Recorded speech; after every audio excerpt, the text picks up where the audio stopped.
Olá, bom dia a todos, a todas. Um prazer estar aqui com vocês. Eu sou Gustavo Jorge, vice-presidente do Comitê de Capital Humano e Educação aqui da Britian. Primeiramente, eu gostaria de agradecer aqui aos associados mantenedores da Britian, cujas marcas estiveram amplamente divulgadas no slide de abertura. Também a minha parceira, Daniela Bauabad, presidente do Comitê de Capital Humano e Educação da Britian, pela parceria na organização desse evento. Aos ilustres convidados aqui presentes, né, a Júlia Guilherme, fundadora da Voa BR, e o Francisco Litvai, nômade digital e consultor de internacionalização, e também agradecer a toda a audiência que nos acompanha. Tá? A Câmara Britânica de Comércio e Indústria do Brasil, a Britian, atua no Brasil já há 108 anos, sendo o mais relevante fórum da comunidade empresarial e governamental Brasil-Reino Unido, com foco no incremento do comércio, investimentos, serviços e relacionamentos bilaterais. Nós temos uma atuação nacional, com filiais em São Paulo, Rio de Janeiro, Paraná e Minas Gerais. E nós reunimos na Câmara grandes investidores britânicos no Brasil, dos mais diversos setores, né, da nossa economia, além de empresas brasileiras que se engajam nas relações Brasil-Reino Unido. Tá? Dentro da Câmara, nós temos uma atuação através de 12 comitês temáticos. Temos o Comitê de Agronegócios, Capital Humano e Educação, o qual eu sou vice-presidente, Comércio e Investimentos Internacionais, Economia e Finanças, Energia, Infraestrutura, a parte de legal, né, tributário e regulatório, meio ambiente e sustentabilidade, mineração, riscos seguros e tecnologia. Tá? E também junto à Comissão Consultiva de Advocacy em temas prioritários nas frentes de questões climáticas, tributárias e regulatórias. Tá? Todas as atividades que realizamos seguem e reforçam a missão da Britian de promover os negócios bilaterais Brasil e Reino Unido, atuando para que sejam ambientes empresariais e sociedades diversos, inclusivos, prósperos e sustentáveis, com foco em servir aos associados e contribuindo para o crescimento do comércio, indústria, serviços e investimentos entre esses países. Tá? Queria fazer um convite a todos aqui a visitarem o site da Britian, tá? britian.com.br, e que participem dos próximos eventos da Câmara de todos os nossos comitês, os quais eu citei aqui, tá bom? Antes da gente iniciar aqui o nosso webinar, eu só queria explicar um pouquinho a dinâmica disso, tá? O evento está sendo transmitido ao vivo através do Zoom e também no canal da Britian no YouTube. Este webinar de hoje terá exposições dos convidados e depois nós teremos um espaço livre para perguntas da audiência. Essas perguntas somente poderão ser enviadas através da ferramenta Q&A da plataforma Zoom, tá? A gente não consegue considerar as perguntas feitas no YouTube, porque essa interação é exclusiva para quem está dentro do Zoom, tá? E o acesso à plataforma é gratuito e pode ser feito através do link que foi disponibilizado no chat do YouTube, tá? Quando vocês realizarem suas perguntas, eu peço a gentileza para mencionarem o nome e a empresa antes da pergunta para que possamos fazer a identificação, tá? Teremos uma curadoria das perguntas realizadas e visto que nós temos uma restrição de tempo. E desde já pedimos desculpas por perguntas que eventualmente não sejam abordadas, respondidas dentro aqui do nosso webinar, tá bom? E gostaria de apresentar para vocês agora, né, os nossos palestrantes. Nós temos aqui o prazer de receber a Júlia Guilherme, que em 2019, na Irlanda, Júlia deu origem à Voa BR, uma empresa de realocação com a missão de simplificar os movimentos globais de indivíduos e empresas. Desde então, expandiu a presença nos mercados brasileiro, britânico, irlandês e francês, atendendo uma variedade de perfis em processos imigratórios. Como profissional treinado em direito, de origem francesa e com uma experiência de vida em mais de 4 países, fez uma perspectiva multifacetada e uma compreensão profunda das complexidades legais e culturais envolvidas nos processos de realocação internacional. junto à sua equipe, trabalha incansavelmente para proporcionar uma experiência de realocação tranquila e personalizada, construindo relações sólidas e confiáveis com nossos clientes em cada passo do caminho. Outro dos nossos palestrantes é o Francisco Litvai. Francisco é um nômade digital e consultor de internacionalização. Aos 17 anos, emigrou do Brasil e aos 21 virou nômade digital, já tendo estado em mais de 35 países em 4 continentes.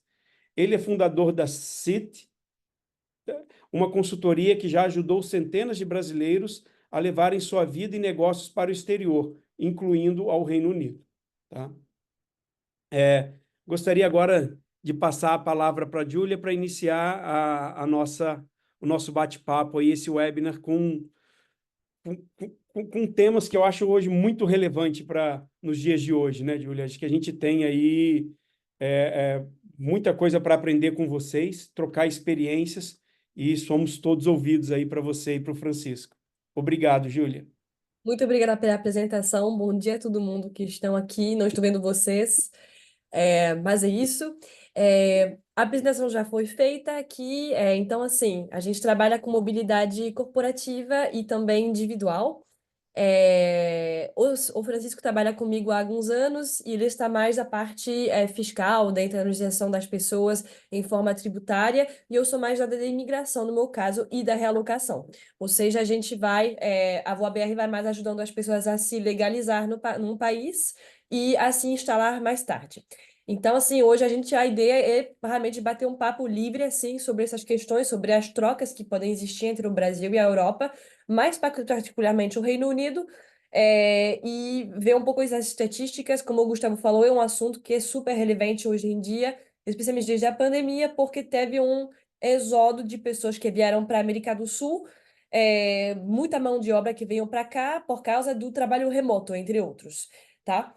Então, a gente vai dar uma analisa nas indústrias que existem entre os dois países, o que pode ser feito entre os dois países, quais empresas podem ajudar outras empresas a trazer mão de obra para cá e vice-versa, ou aproveitar ter formações e treinamentos que existem no Reino Unido para melhorar também as questões de mão de obra aqui no Brasil.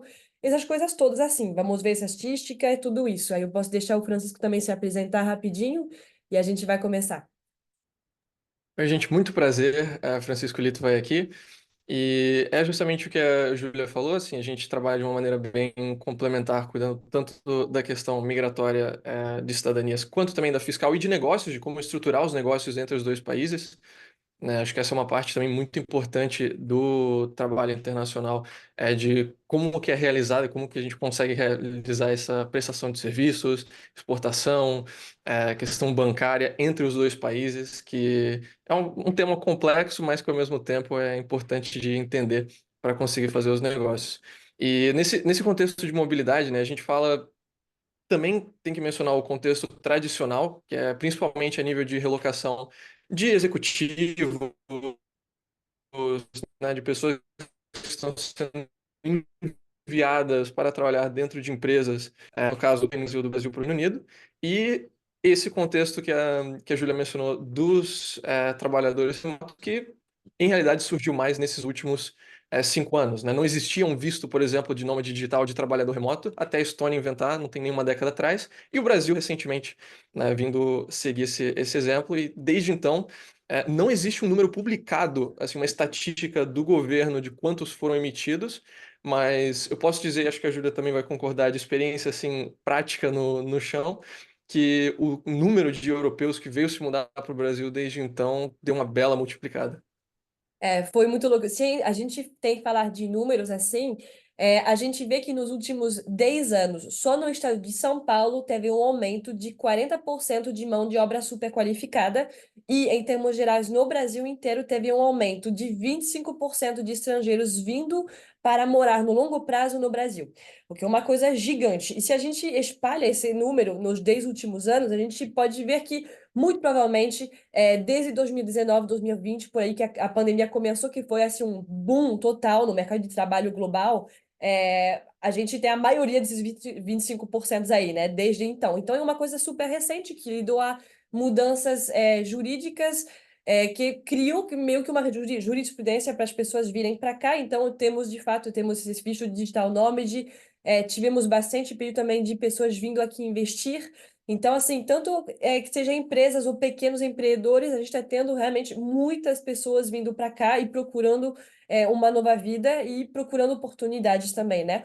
Então, isso era para falar um pouco o número de pessoas. Em termos de gente que vão para o Reino Unido, eu tinha mencionado isso mais cedo antes de a gente começar para o Gustavo. Ao Reino Unido, no momento, está no momento de endurecer bastante a política de imigração deles, simplesmente porque só em 2022 teve mais de 800 mil pessoas imigrando lá por vários motivos, que seja estudos, tá? Gente que fazem mestrado, maioria, gente que pedem asilo. Me ajudam para o português, por favor. Refugiados, eu acredito. Refugiados Refugiados. pedem asilo, Eu tive uma falta de memória aqui. Refugiados, teve muitas pessoas assim que foram lá, o dobro do que era esperado, e continua assim em 2023, perdão, 2023, e então em 2024 teve, muito recentemente, assim, em março mesmo, entrou em vigor um novo texto de lei que endureceu bastante as condições das pessoas irem migrar para lá. Então, assim, eles estão tentando, do lado lá, mais local, de como dizer, fortalecer o mercado local, né, para ter ingleses mesmo locais trabalhando em coisas onde costumava ser imigrante trabalhando, de forma assim, resumida, né? Então a gente novamente vai falar um pouco mais sobre as pessoas que venham para o Brasil, porque essa porta está fechada. Nos últimos 4 anos tivemos talvez 10% dos clientes que foram para o Reino Unido, é muito pouca coisa, e em comparação a gente teve mais de 60% das pessoas que vieram aqui no Brasil, né, em termos de pedido de imigração. Então, seria isso por nosso lado. Francisco, talvez tenha alguma coisa para dizer em relação a isso, em relação à economia, em relação às coisas entre os dois países, talvez? Vale mencionar que apesar desse movimento ter desacelerado muito por conta das mudanças migratórias, que o Reino Unido continua sendo uma das principais comunidades de brasileiros no exterior. Oficialmente existem mais de 200 brasileiros registrados no Reino Unido, a população da diáspora brasileira, só perdendo para a própria Portugal, Estados Unidos e Paraguai. Ou seja, o país que está do lado, o país que fala português na Europa, e Estados Unidos, que é o principal destino econômico. Logo depois já vem o Reino Unido como o quarto maior destino. Então, diminuiu o ritmo da migração brasileira para o Reino Unido, mas ainda continua sendo top 5 comunidades brasileiras no mundo. Sim, sim, de fato, porque teve como eu vou falar de novo, um exódio assim, de muita gente indo lá para estudar, para se formar, voltaram no Brasil também mais tarde, isso acontece, mas antes que a lei endureceu, aqui há pouco tempo atrás, de fato, teve muita gente indo para lá, tanto que tem muitos brasileiros na Irlanda que vão, né, em lugares que as pessoas falam inglês para aprender a língua e para se formar. Então, bom, teve tudo isso. Teve, por sinal, também uma coisa que está para entrar em vigor, acho que as pessoas já ouviram falar disso, especialmente na Britisham. Teve um esboço de acordo de dupla tributação, né, entre o Reino Unido e o Brasil. O Reino Unido ratificou esse acordo de dupla tributação e a gente está aguardando o Brasil fazer a mesma coisa. Isso foi em 2022, 2023. Ainda estamos esperando o Brasil confirmar que isso vai entrar em vigor, mas está no plano e uma coisa super nova que não aconteceu, né? É um primeiro projeto de lei realmente para proteger as pessoas que vão se mudando de um país para o outro, proporcionar segurança e previsibilidade também em termos tributários, né? Para investimentos de longo prazo ou para empresários e salariados que venham para cá. O que é importante mencionar do acordo de não bitributação, ele define algumas coisas cruciais, né, para quem quer fazer negócio ou se realocar. Número um, ele define exatamente qual que vai ser o que é um residente fiscal do país. O acordo de dupla tributação fala que é impossível a pessoa ter que pagar imposto 2 vezes, sabe, nos dois países. Vai ter um critério que aí ele vai definir, ó, se você é um residente fiscal ou aqui, vão ter vários critérios de tira-teima, digamos, e aí sempre vai pender para um lado ou para o outro. Não tem mais a possibilidade da pessoa ter que pagar imposto nos dois países sob a mesma soma. Além disso, você tem as definições claras de quais vão ser as retenções na fonte ou potenciais créditos para dividendos, juros e royalties, que também acabam sendo muito importantes quando a gente está falando de uma estrutura que, por exemplo, a empresa matriz está no Reino Unido, abre uma subsidiária no Brasil, ou a matriz está no Brasil, abre uma subsidiária no Reino Unido, quais vão ser as retenções entre essas empresas? Isso tudo fica organizado, definido com clareza dentro do acordo de não tributação, que infelizmente acaba demorando mais do que o previsto. O do Uruguai, por exemplo, com o Brasil, levou uns 4, 5 anos desde o momento que, ok, está assinado, vai rolar, até o dia que de fato entrou em vigor. Então, talvez não seja esse ano, esperamos que sim, mas vamos ver.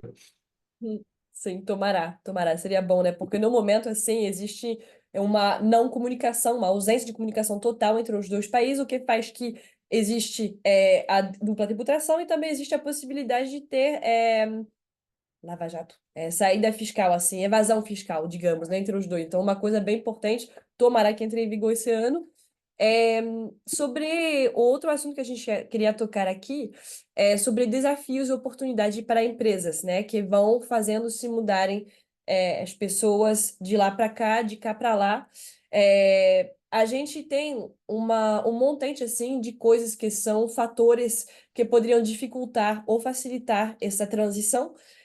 A gente, como trabalhando na imigração e na internacionalização, perdão, de pessoas, a gente vai trabalhando, né, nesses desafios aí de barreiras linguísticas, de barreiras jurídicas, de barreiras de taxação também, diferença cultural, problemas logísticos. A gente tenta realmente, em conjunto com o Francisco, facilitar essa transição e facilitar essa pega assim, de liberdade às pessoas de se mudarem, né?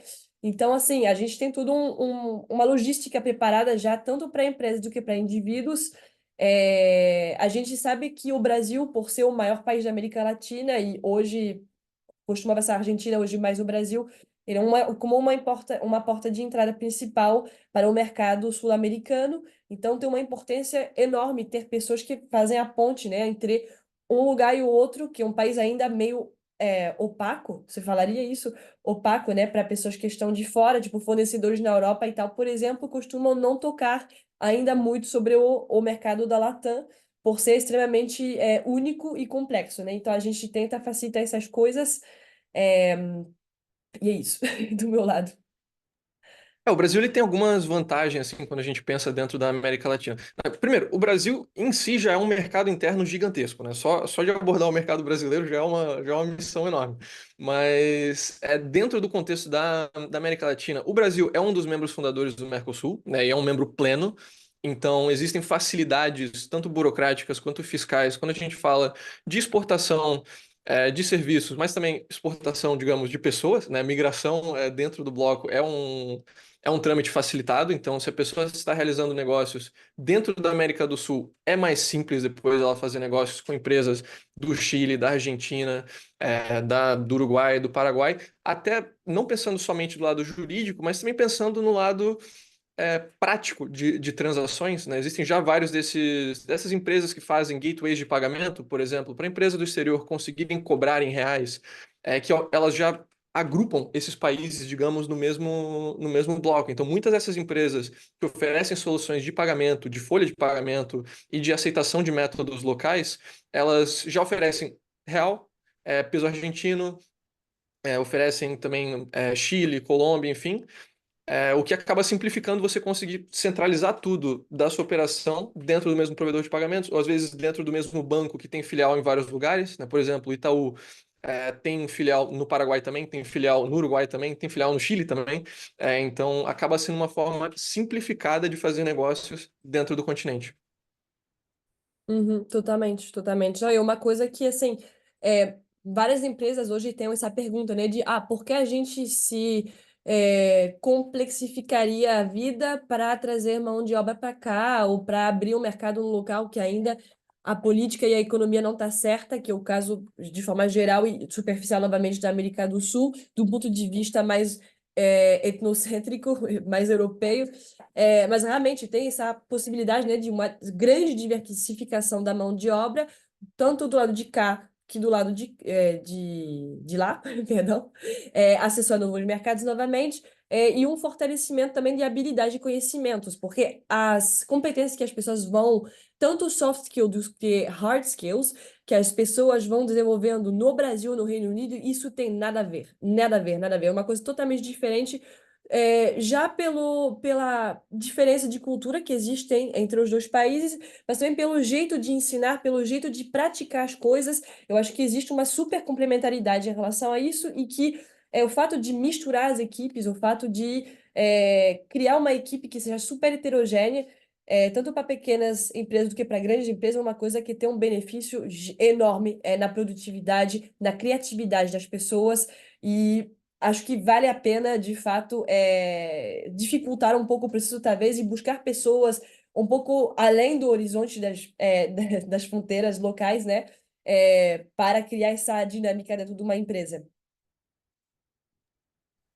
E falando assim em questão de soft skills e de cultura e criatividade, acho que uma coisa que vale mencionar também é a cultura de negócios que a gente tem dentro do Brasil, né? O Brasil é o maior país aqui da América Latina, então a gente tem economias de escala muito grandes em vários setores, o que também se traduz que a competição dentro do Brasil, né, um mercado que tem pouco capital, mas muita população, muitas empresas competindo, é que a cultura empresarial e o atendimento ao cliente que as pessoas estão acostumadas no Brasil ganha mais fácil assim dos outros países da América Latina. O brasileiro, sim, a questão de marketing digital em termos de o brasileiro espera conseguir conversar com uma empresa pelo WhatsApp, espera conseguir conversar com um atendente em menos de um dia.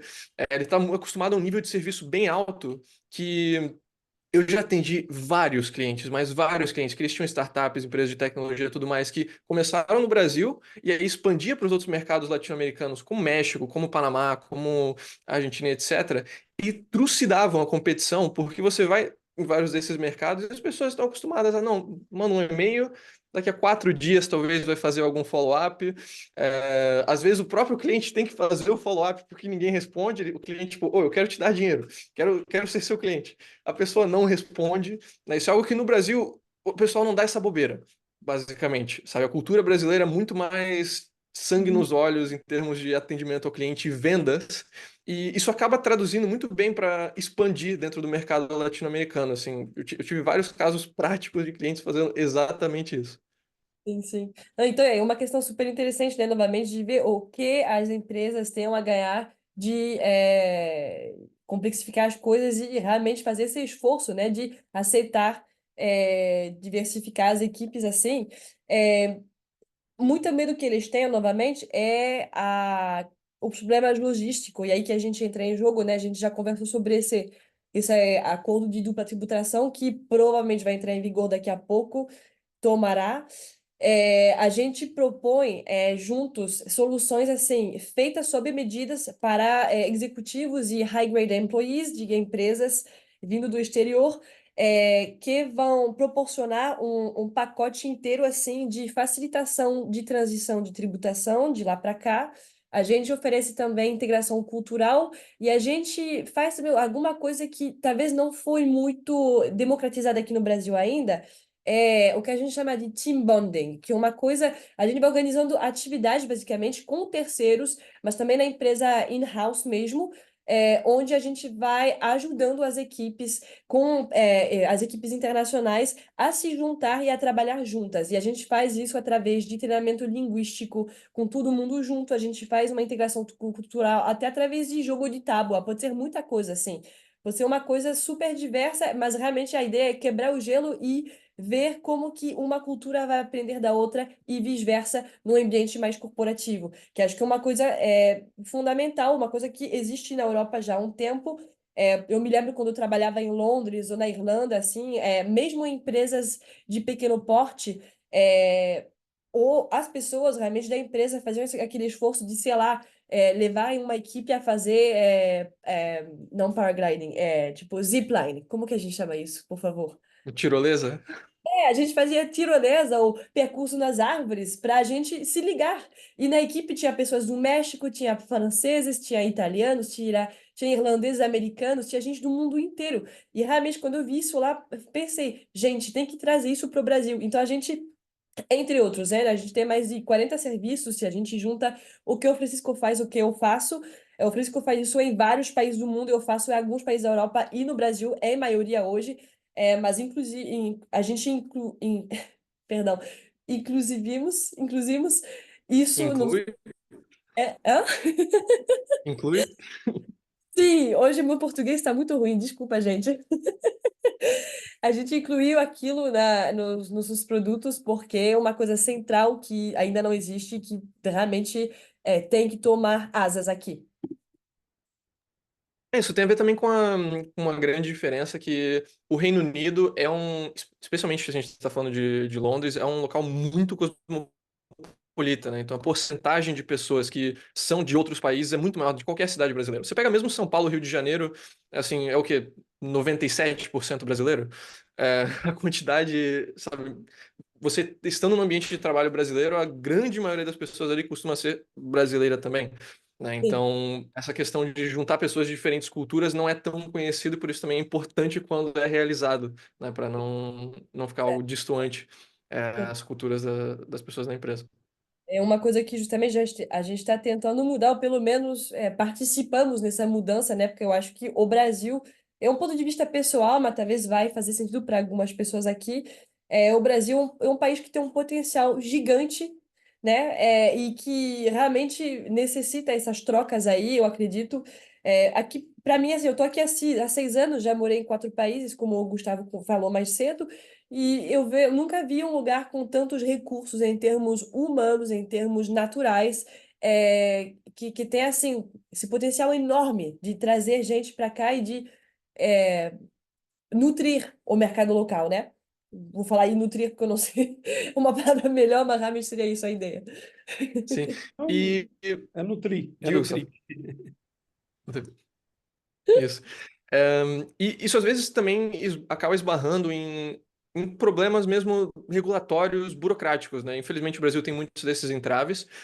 Um dos que a gente tem que acabar lidando muitas vezes é a questão mesmo de pagamentos cross-border, por exemplo, prestando serviço para empresa fora, empresa de fora prestando serviço para cá, ou mesmo fazendo remessas entre entidades do mesmo grupo.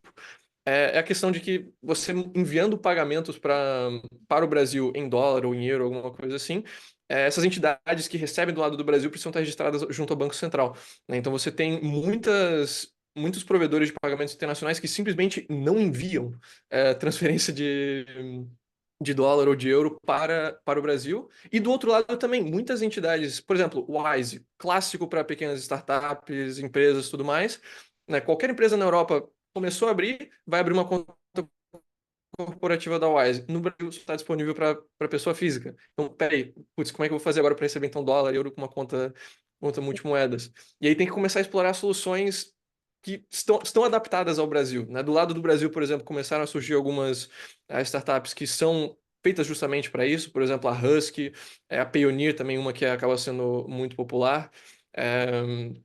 Para possibilitar na prática essa transação, né? Às vezes você quer fazer a transação para o lado do Brasil e simplesmente, opa, não aceita enviar o dinheiro, precisa procurar uma outra solução. Sim, sim, sim, sim, com certeza. Hum. Não, uma coisa assim, aqui é sobre colaboração entre empresas e fornecedores de realocação. Acho que a gente está chegando um pouco na última parte da apresentação que a gente queria fazer.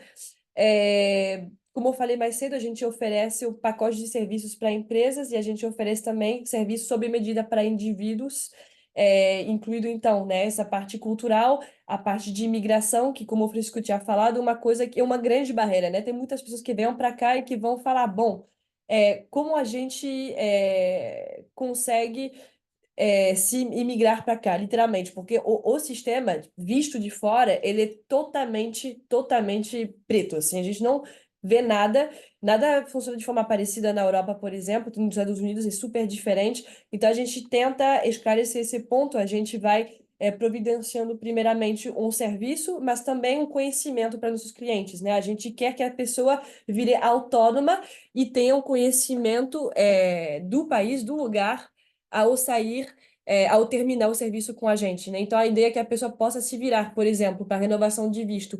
Existem pessoas que vão querer que a gente faça para eles no longo prazo, ou seja, a gente vai fazer um visto de trabalho, e um ano depois a gente faz mais um, e um ano depois mais um, e nananã. Não, a gente pode também fazer aquilo, a gente faz isso bastante, de fazer um visto e de mostrar para as pessoas como funciona aqui. A gente vai criando uma forma de compreensão híbrida das coisas, né, para as pessoas, e as pessoas vão fazendo por elas mesmas com um valor a mais, né? Então, assim, a gente fornece esse serviço com algo que vai com aquilo. Eu acho que o Francisco faz a mesma coisa da parte da fiscalização, tudo que é tributação, a pessoa vai lá, pega uma assistência, mas também vai pegando conhecimento para ela mesma conseguir se virar no lugar, né? Ou seja, na América do Sul toda, no caso. E a ideia é justamente que a pessoa possa se beneficiar dessa relocação de todas as maneiras possíveis, né? De um lado, por exemplo, o Brasil ainda tem várias vantagens fiscais que a pessoa pode aproveitar se ela vai se mudar para cá, né? Estando mesmo num contexto corporativo, se a pessoa quer depois, posteriormente, comprar um imóvel no Brasil, existem estruturas jurídicas que podem ser utilizadas para diminuição dos impostos, ou mesmo se a pessoa quer manter investimentos, digamos, no Reino Unido, no exterior, isso também pode ser feito, até mesmo às vezes são estruturas no Reino Unido para maximizar as vantagens fiscais dela no Brasil, então acaba tendo uma carga tributária menor que o Reino Unido, e ao mesmo tempo, assim, uma relocação é uma mudança de vida, né? Se a pessoa vai ficar aqui por vários anos, a gente pode até pensar num contexto de obtenção da cidadania brasileira a longo prazo, né? Que acaba sendo um benefício muito grande para a pessoa também, se ela vai, especialmente se vai ter filho, vai casar por aqui, que pode ser feito mais rápido, né? Que vai dar benefícios de mobilidade, cara, quase sem paralelo, né? A pessoa vai ter um passaporte europeu e um passaporte brasileiro que dá acesso a todo o Mercosul, todos os países da comunidade também de países de língua portuguesa. Então, sabe, tem que pensar em todas as facetas dessa relocação também. Exato, e uma coisa é um pedido que a gente teve bastante ultimamente de pessoas vindo para cá procurando literalmente a cidadania, só a cidadania. Ou seja, no Brasil, você não pode obter cidadania com visto temporário, você consegue obter ela só com visto permanente. Aí que existe visto de residência e visto de residência, né? Que é uma coisa que traz muita confusão em termos lexicais, assim, para os estrangeiros, que, bom, ok, eu realmente o visto de residência aqui, né? Tem visto de residência temporário e tem o permanente, que esteja o permanente e o quê? E com prazo indeterminado. E só esse aqui vai trazer a pessoa a possibilidade de ter uma cidadania brasileira no futuro. Então, a gente realmente vê que as pessoas são interessadas em conseguir aquilo para ter acesso ao mercado inteiro de forma geral, tanto que já do lado da imigração do que do lado fiscal, como por isso que eu falou mais cedo, falando do Uruguai, essas coisas. Então é super interessante ver essa mudança assim de mentalidade e esse interesse crescente para o lugar mesmo. Especialmente assim, conforme as pessoas estão colocando mais olhos na América do Sul, América Latina, né, com o crescimento do trabalho remoto, enfim, isso acaba fazendo muito sentido para a pessoa a longo prazo, porque a cidadania brasileira, ela não é só, digamos, um plano B, né, um país que agora a pessoa tem acesso. Sendo um membro pleno do Mercosul, um cidadão brasileiro pode se relocar para qualquer país do Mercosul com basicamente certidão de nascimento, certidão de antecedentes criminais.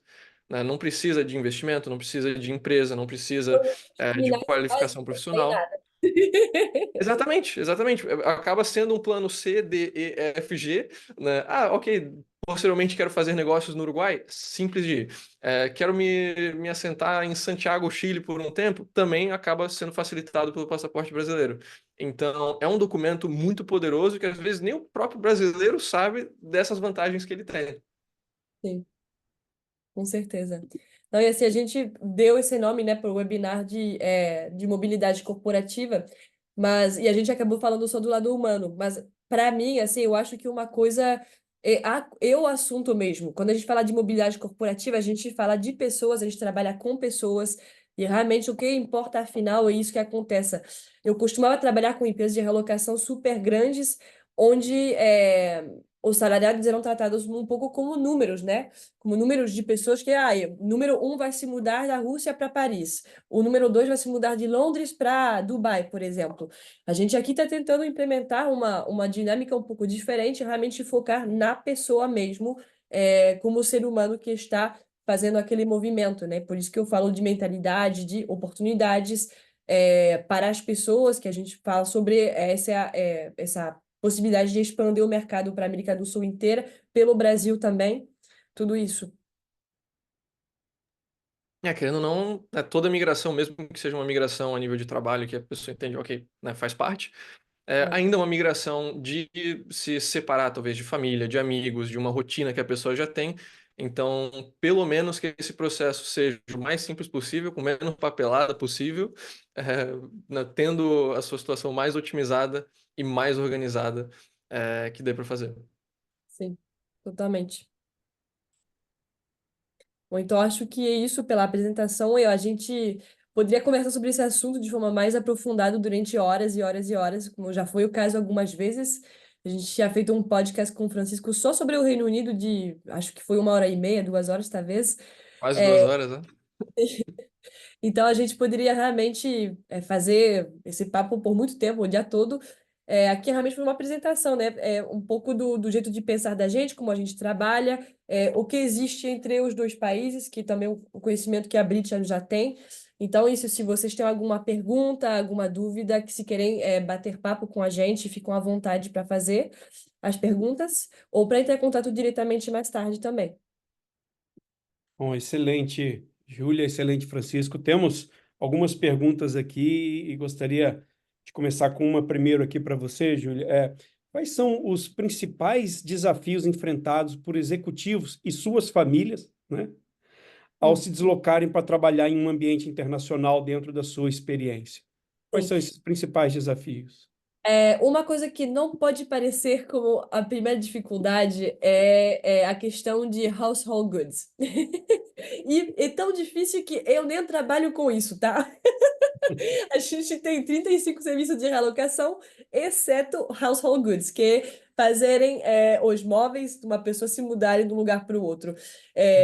Especialmente para pessoas vindo no Brasil. Uma coisa extremamente cara, extremamente complicada de ser feita e muitas vezes por causa de confusão nas leis de taxação internacional, de importação e de exportação, as coisas podem ficar bloqueadas por meses. Eu tive gente que processaram empresas de relocação por causa disso. Então, isso seria o problema número um, por qual, infelizmente, gente, desculpa, eu não ter solução e eu não quero ter solução também, porque eu não quero trabalhar com aquilo. Isso seria o primeiro desafio, sendo super honesta. Segundo, aquele que eu falei mais cedo, além da papelada, da burocracia, que a gente cuida inteiramente, porque as pessoas não querem colocar o dedo dentro disso, que é uma situação, que é uma coisa bem, bem complicada, vindo de fora, sem a mentalidade daqui. Seria a integração cultural. O Brasil, a gente tem sorte porque vocês brasileiros, do meu ponto de vista de francesa, vocês são extremamente abertos e curiosos e super inclinados a acolher e conhecer outras culturas, o que não é o caso de todos os países do mundo, sinceramente. Então, por isso temos sorte, mas ainda assim existe uma peculiaridade muito grande na mentalidade do Brasil, do Brasil, né? O sotaque francês que voltou agora, não sei por quê. Então, isso é uma coisa que as pessoas sofrem bastante vindo para cá, para o Rio de Janeiro, para São Paulo, para grande cidade. A gente acaba chegando num lugar que tem muitas pessoas e que ainda assim a gente se sente muito sozinho.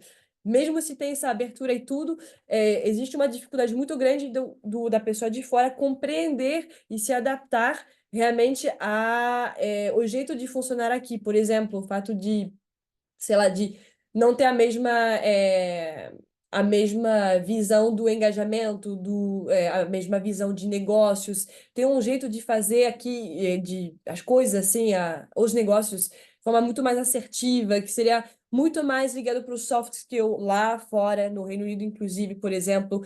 Temos essa dificuldade e, afinal, né, como eu falei, a questão de imigração, que é uma coisa que a gente cuida inteiramente porque adoramos isso, e porque é super necessário, simplesmente. Se faz sentido a minha resposta. Não, totalmente, obrigado. Francisco, tem uma outra pergunta aqui que veio, que dentro da sua experiência, quais são as principais vantagens para empresas europeias trazerem seus negócios para o Brasil e também enviarem funcionários europeus para ficarem baseados aqui? Bom, do lado brasileiro, primeiro, toda questão de abordar o mercado interno brasileiro, né? Muitas vezes as empresas europeias já têm alguma infraestrutura, tanto tecnológica quanto de prestação de serviços, que para implementar em outros países, né? Não precisa ser refeito o custo todo do zero, é meio que uma adaptação ao mercado local. E o Brasil acaba sendo um dos maiores mercados locais em que se pode fazer essa adaptação sabe, tendo que se adaptar às regras de um só país, né? A pessoa que quer entrar no mercado Latam, hispanohablante, digamos, tem que lidar com as regulações e burocracias de 20 outros países, sabe, uma dúzia no mínimo. Enquanto do lado do Brasil, ela precisa se adaptar ao mercado brasileiro e somente ao mercado brasileiro.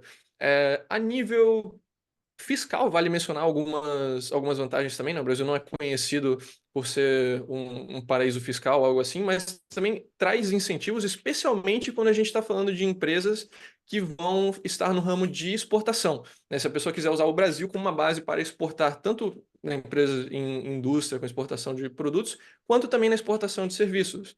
Né? Um programa que é muito pouco conhecido, por exemplo, é o das ZPS, né? As Zonas de Processamento e Exportação, que já existiam aí há décadas, mas elas basicamente ficavam sucateadas porque a regulação não era muito boa. Mas agora, em 2021, teve um novo marco legal da ZPS, que agora basicamente reativou esse regime. Antes, por décadas, só existia uma ZPE, que era em Pecém, no Ceará. Agora já tem mais de 15 projetos em ativação em Santa Catarina, em Minas Gerais, em vários estados do Brasil. E essas empresas podem exportar produtos e serviços sem imposto de importação, IPI, PIS, COFINS, frete da renovação da marinha mercante. Tem também uma segurança jurídica que é muito importante do lado brasileiro, né? Elas têm todo o status de regulações garantidas por 20 anos e elas podem utilizar o marco regulatório do país para o qual ela está exportando. Então, isso também acaba simplificando muito, digamos, uma empresa europeia que quer fazer parte do outsourcing dela para um país talvez de menor custo, tanto de matéria-prima quanto de capital humano, né, botar parte das operações dela no Brasil para exportar serviços ou produtos de volta para o mercado europeu, porque essa empresa, dentro da ZPE, pode operar dentro do marco regulatório europeu. Claro, tem algumas regulações do Brasil que tem que obedecer ainda, mas ela consegue acabar tirando muita da papelada, muitas das licenças e autorizações que normalmente são devidas aos órgãos federais.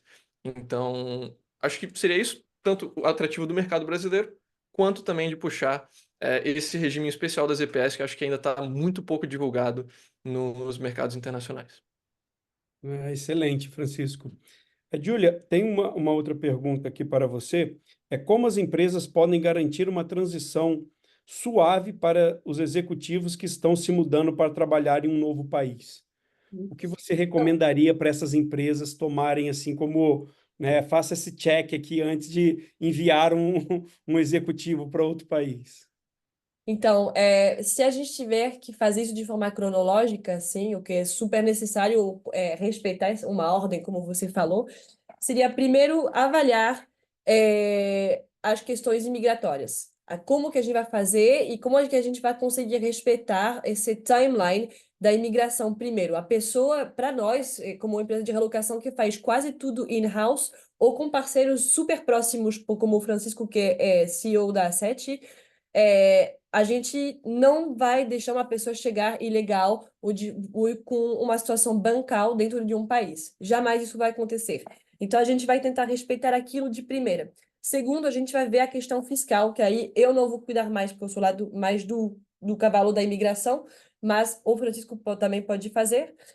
A gente vai ver a questão fiscal, como que a gente vai conseguir ajudar a empresa a gerenciar de payroll, a payroll da pessoa que vai se mudando de um lugar para o outro. Aí a gente vai ver a questão se, dependendo do quanto tempo a pessoa vai se mudando, a gente pode fazer um contrato local, a gente pode manter o contrato em inglês, por exemplo, para a pessoa que venha para cá, e aí a gente aproveita esse futuro acordo de dupla tributação. Depois disso, tem que preparar psicologicamente a pessoa a se mudar, que seja uma pessoa só, uma família. A gente vai preparando as pessoas, explicando como as coisas vão funcionar, a gente faz uma introdução sobre o país destino, né? E a gente começa a buscar, de repente, um lugar para morar. A pessoa tem que chegar, nem que uma princesa no outro país. Isso é nosso slogan. A gente está querendo tratar as pessoas dessa forma. Então, a pessoa chega legal, com a tributação dela já em dia e com um lugar para morar, com uma moradia já pronta. Então, assim, a gente desloca muitas vezes para fazer aquilo, para preparar aquilo, que seja uma realocação internacional ou nacional, e a gente procura aquilo, seguindo os parâmetros que existem na vida da pessoa, que sejam filhos, que sejam dependentes mais velhos, tem gente que vão se mudando com os próprios pais, pelos pais serem dependentes de forma medical ou financeira com as pessoas, a gente vai adaptando o resto dos serviços que a gente chama de destination services, no jargão da indústria, sob medida com o perfil da pessoa. Se precisamos buscar uma escola para os filhos, se precisamos procurar um cachorro, procurar como fazer, vir o cachorro da Israel para o Brasil, a gente faz. Se a gente precisa ajudar com plano de saúde, com médicos, com hospital, com o nascimento de bebê, a gente faz tudo isso e a gente literalmente não tem limite para ajudar a empresa e o indivíduo que vai se mudando para ter uma transição extremamente suave, assim. A ideia é que a pessoa nem sinta o que está acontecendo. Que é importante mencionar que o cachorro não é um household good, não fica para trás, você pode sim trazer, não tem problema. Não tem problema, né? Não, excelente. E tem uma pergunta aqui agora para você, Francisco. Dentro da sua experiência como nômade digital, né? Algumas pessoas estão perguntando quais o que quais são as principais dicas que você daria para quem quer se tornar um nômade digital também? Fantástico. Eu acho que o mais importante de tudo, assim, a base do nomadismo digital é tenha uma renda remota, né? Então, se você tem o seu trabalho que está... Às vezes o pessoal está no meio híbrido, né? No semi-híbrido, conseguindo negociar um trabalho 100% remoto, cara, essa é a base, né? Conseguindo ter a sua renda independente de onde você esteja no mundo, você pode trabalhar onde quer que esteja no mundo. Eu recomendaria, se a pessoa vai começar, começa por um hotspot, começa por um lugar que tem muitos nômades digitais, assim, uma coisa que às vezes a pessoa tem essa visão romantizada da vida nômade, enfim, mas uma das maiores dificuldades para o nômade é justamente as conexões sociais, porque você está indo para um lugar novo que você não conhece ninguém, chega lá sozinho. O mais legal de tudo é se você for viajar com uma pessoa que você conhece, seja amigo, seja talvez namorada, esposa, enfim, que aí você já chega tendo uma conexão e começa a explorar as coisas juntos. Mas indo sozinho, eu recomendo, vai para um hotspot, vai para um lugar que tenha muitos nômades, sabe? Vai para uma Buenos Aires, uma Medellín, se a gente está falando de América Latina, ou vai para uma Lisboa, por exemplo, em Portugal, que também tem muitos nômades, e você pode rapidamente ir para eventos de networking, eventos de dança, de língua, enfim, acaba conhecendo muitas pessoas, né, nesse meio tempo. E eu recomendo também, começa por um país que, assim, você vai meio que, sabe, começar devagarinho num país mais tranquilo. Por exemplo, para quem é brasileiro, eu recomendo. Vai para Portugal, por exemplo, né? Já tem uma similaridade muito grande. Ou vai para, sabe, um país em que você fale o idioma. Eu não recomendaria a pessoa que é nômade iniciar pela Bulgária, por exemplo. Eu adoro a Bulgária, ótimo país. Mas quando você está num lugar que, sei lá, 30% das pessoas falam inglês, é um pouco mais complicado, né? Você tem que já ter um pouco mais de jogo de cintura. Então, começa por um destino mais simples, com uma cultura um pouco mais próxima, idealmente numa cidade que tenha já uma comunidade de nômades estabelecida para você plugar nela de uma vez. Pois é. Não, e essa comunidade, só por sinal, né, uma coisa que cresce muito na nossa geração, né, do Francisco e de mim mesmo, de eu mesma, temos 25, 26 anos aí, existe uma quantidade gigante de pessoas que estão entre 20 e 35 anos que estão adotando esse ritmo de vida de nômade assim, que seja com família ou não. Realmente não tem mais limites, as mentalidades mudaram muito e hoje acho que até no Marrocos existe uma comunidade de digital nômade enorme, que não é um país que a gente não imaginaria, né, que existe isso, porém existe bastante. Então, sim, só para deixar as pessoas seguras, existe em qualquer lugar quase hoje. E não só para 20, 35, né? Se você quiser uma comunidade mais famílias, mais aposentados, tudo mais, também tem muitas grandes, por exemplo, Panamá e Costa Rica, que está recentemente lá, tem comunidades muito grandes de aposentados e de gente que se mudou, sei lá, canadenses, americanos, para criar família frente à praia. Eu estive no México e vi também uma comunidade grande de americanos instaladas no México também, que aposentaram e foram para lá para ter uma vida diferente, né? Bem interessante. Tem mais uma pergunta aqui, Júlia, para você. Quais são os benefícios e as oportunidades de desenvolvimento profissional associados à mobilidade internacional para os executivos e também para as suas organizações? Uhum. Então, primeiro o fato de poder, eu vou dizer, pescar mão de obra muito longe. Muito longe. Segundo, como eu falei mais cedo algumas vezes, a diversificação de equipe. Eu acho que não existe nada de mais potente do que hibridar, basicamente. Uma pessoa, uma equipe, tem uma pessoa que esteja conseguindo casar dentro dela duas culturas ao mesmo tempo, conseguir adicionar uma riqueza acima da outra, graças a essa diversidade. Eu acho que uma empresa não tem, esse tipo de pessoa que trabalha para você é uma pessoa de ouro. Eu acho que se a gente consegue fazer isso com o máximo de pessoas possível, a gente consegue adicionar muito valor na equipe, na produção, na produtividade, na felicidade das pessoas que trabalhem para você. Acho que existe também a possibilidade de ampliar recursos, ampliar oportunidades de negócios, né, entre um país e o outro, que é uma coisa necessária num ambiente onde a globalização está cada vez mais ativa, mais rápida, mais potente. Acho que é necessário tomar esse passo para frente para as empresas e a gente está justamente aqui para ajudar, né? O quê? Eu, pessoalmente, pelo amor pelo Brasil, porque eu gosto de fazer isso, de levar pessoas para cá, mas pelo amor também de simplesmente dar essa oportunidade, proporcionar essa oportunidade para negócio, para a empresa, para as pessoas, de ampliar os horizontes dessa forma. E uma coisa que também é importante, né? Uma pessoa que aprende a navegar uma outra cultura, ela não vai aprender apenas aquela cultura, ela vai ficar melhor em navegar entre culturas no geral, né? Você fazer esse movimento de se adaptar a um novo país, mesma coisa em relação ao nomadismo que eu estava falando agora, né? Você vai para o primeiro país, você meio que aprende um pouco daquele país, mas você fica melhor entre chegar em um novo país e saber se adaptar cada vez mais rápido, né? A pessoa que sabe um idioma para aprender o segundo idioma vai levar anos, provavelmente. A pessoa que já sabe dois idiomas está indo para o terceiro, sabe, já sabe como aprender um idioma. Então, tanto organizações quanto indivíduos conseguem pegar cada vez mais mercados, mais países, uma vez que eles fazem o primeiro passo. Esse fenômeno de hibridação, assim, desculpa falar essa palavra, mas acho que é a única que cabe aqui, Sim. ela é uma coisa que vai muito além, né, dessas oportunidades. Eu acho que mudanças, de forma geral, e evolução, para que aconteça de forma coletiva, primeiro acontece de forma individual.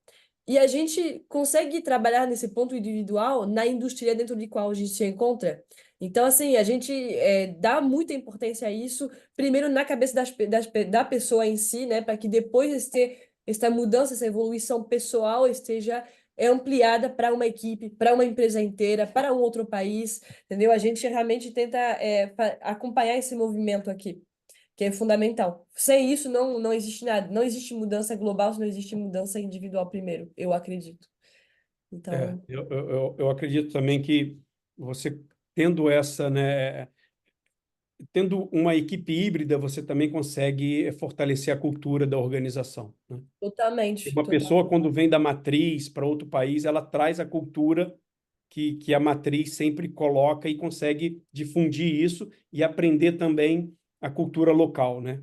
Então, eu acho que o ambiente de trabalho fica mais fácil e as pessoas tem mais teamwork, né? Sim, Eu acredito muito nisso também. Agora, tem uma pergunta aqui que aí vai para os dois, né? O que de mais, vamos chamar assim, não é de estranho, mas engraçado, ou qual foi a parte mais diferente que vocês já tiveram? Aí, no caso do Francisco, em 34 países, né? Qual foi a situação que você passou, assim, que você falou, nossa, e por isso realmente eu não esperava, né? E para você, Júlia, o que te deu mais, digamos, trabalho numa assessoria para um executivo para ir para qual país foi isso, né? sim. Você quer começar, Francisco?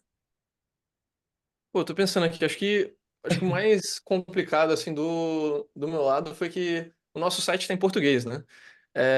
E de vez em quando chega um cliente, por exemplo, de Angola que quer vir para o Brasil, que é algo que é muito diferente de tratar do que o cliente europeu, né? A pessoa, para começar, não tem direito a chegar no Brasil sem visto. Então, pô, beleza, vamos lá, vamos ver onde é que é o consulado, vamos ver onde é que é a embaixada para pegar isso aqui. Aí depois a pessoa chega no Brasil.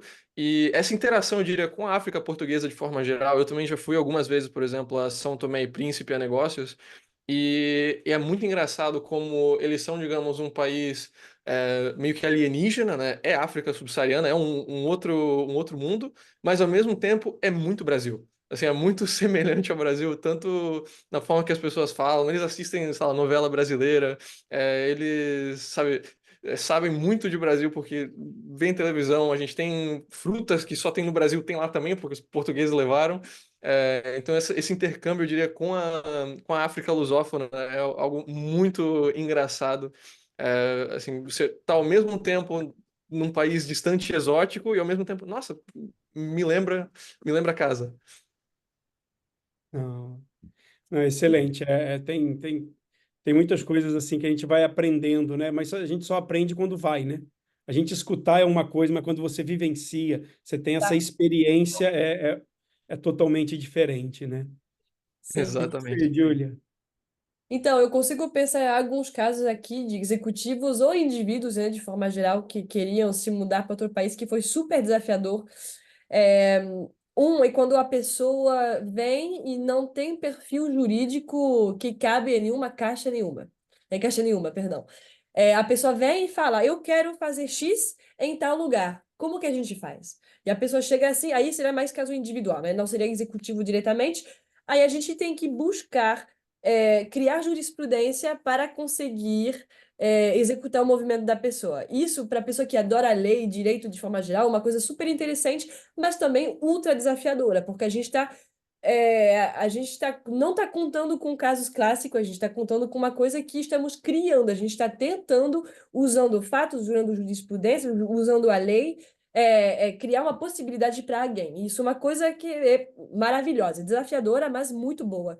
Outra coisa é quando a gente tem pedidos de gente extremamente apressados, e aí executivos também, gente que fala, eu quero me mudar daqui a 2 semanas para o Reino Unido ou para a Irlanda, onde são lugares, por sinal, onde, por exemplo, em 2022, em agosto de 2022, quantas casas tinha disponível para alugar na Irlanda toda? 200. A gente fala de um país inteiro.